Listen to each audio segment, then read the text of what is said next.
सीमा हैदर के पहले पति गुलाम हैदर की मुश्किलें बढ़ सकती हैं, साथ ही गुलाम हैदर के वकील मोमिन मलिक की मुश्किल भी बढ़ सकती है, क्योंकि सीमा हैदर और सचिन मीणा ने दोनों के खिलाफ केस दर्ज कराया है। गौतम बुद्ध नगर जिला कोर्ट में अपील कर दोनों के खिलाफ मुकदमा दर्ज कराया गया है। आईटी एक्ट की कई धाराओं में केस दर्ज हुआ है। सीमा सचिन ने सोशल मीडिया पर गलत तरीके से बदनाम करने का आरोप गुलाम और मोमिन पर लगाया है। कोर्ट के आदेश पर थाना रबूपुरा में केस दर्ज कर लिया गया है। गुलाम हैदर और वकील मोमिन मलिक के खिलाफ केस दर्ज करने की मांग की गई थी और इस मांग को लेकर सीमा और सचिन कोर्ट पहुंचे, जहां पर कोर्ट के आदेश के बाद रबूपुरा थाने में केस दर्ज किया गया है।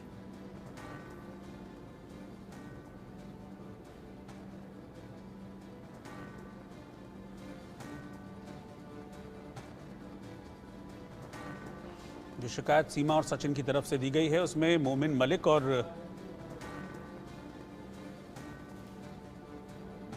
गुलाम हैदर के नाम। आज सचिन मीणा सनफ नेत्रपाल मीणा निवासी रबूपुरा की तरफ से एक मुकदमा दर्ज करा है गौतम बुद्ध नगर की माननीय अदालत में।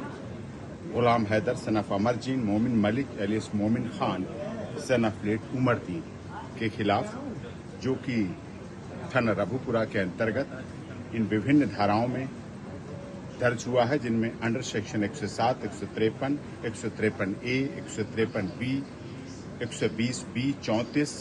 295, 295 ए, 499, 500, 505, 506 आईपीसी तथा इसके साथ साथ 66 ई यानी कि 66 ई, 66 F, 67 of IT act information technology act के तहत ये मुकदमा दर्ज यहाँ हुआ है, जिस पर आगे का एक्शन अब होना है। जो की गंभीर धाराएं हैं, जो इतने दिनों से ये लोग गुलाम हैदर और मोमिन मलिक लगातार सचिन मीणा, उसकी धर्मपत्नी सीमा, उसके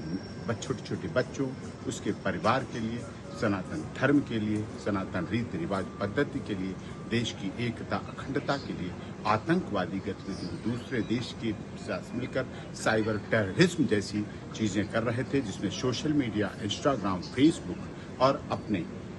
जो आईडी साइट्स बना रखी हैं, अपने यूट्यूब चैनल्स बना रखे हैं, उनके माध्यम से जो लगातार देश की शांति को खंड खंड करना चाहते थे। खासकर देश में जो लोकसभा का चुनाव हो, लोकतंत्र का सबसे बड़ा पर्व हो, ऐसे समय में लगातार इन लोगों ने पाकिस्तान के साथ मिलकर आतंकवादी गतिविधियों में शामिल लोगों के साथ इस तरह से कार्रवाई जो की है, लगातार इसके खिलाफ इन गंभीर धाराओं में कार्रवाई की गई है, जिसके तहत बहुत ही जल्दी एक्शन होने की हमने कोर्ट से प्रार्थना की, जिस पर जल्द ही कार्रवाई हो रही है और जिसमें साफ तौर पे है जिस तरह से गलत ग्राफिक्स, विजुअल्स, इनकी डेरोगेटरी, असंसदीय, अपमानित करने वाली गैर कानूनी भाषा का प्रयोग किया गया, मीम्स का प्रयोग किया गया और लगातार इतने दिनों से कर रहे हैं, जिस पर सभी जगह एक्शन की मांग की गई थी और अब यहाँ से एक्शन की कार्रवाई की जा रही है, जिसके माध्यम से ऐसा